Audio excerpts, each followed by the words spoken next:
On this week's road to Mangaung, the Lonmin shooting cost Zuma and divisions began to emerge within Cosatu. We begin with the current affairs story that's been dominating news since last week Thursday. The leadership vacuum emanating from the Lonmin mining disaster in Mangaung northwest has provided the ideal opportunity for political point scoring. Although senior ANC members have remained largely mum on the disaster, which saw 34 miners gunned down by police during industrial action at Lonmin mine, expelled ANC Youth League President Julius Malema has wasted no time in capitalizing on the situation.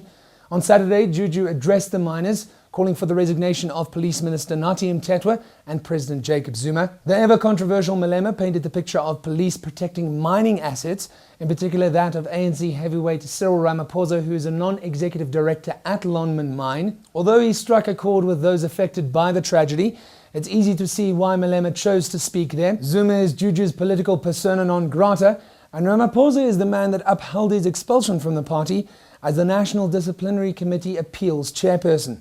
While Malema remains in the political wilderness, and it remains unclear as to whether he can actually be reinstated into the party at the upcoming elective conference, the shooting at Lonmin has cost Zuma politically. His detractors will continue to paint him as the president, which allowed the killing of workers who were involved in a protracted labour dispute, while his supporters will have a tough time focusing attention away from the visuals and bloodshed that have outraged the world.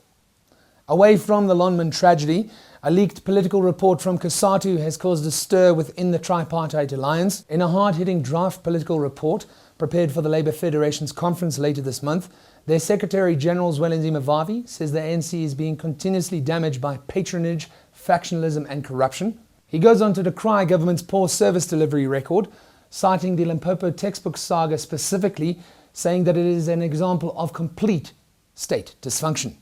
Now, while the Union Federation has discounted media coverage of the report, saying it is selective, this goes a long way in indicating how the battle for positions in Mangaung has leaked its way to other parts of the tripartite alliance.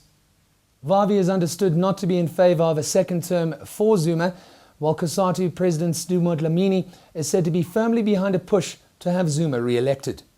Whoever emerges victorious from December's elective conference will have done so with a certain level of support from Labour and certainly popularity among workers. Zuma is increasingly seen as having lost touch with the working class though, and if he hopes to return as president for another 5 years, he'll need to change that on the road to Mangaung.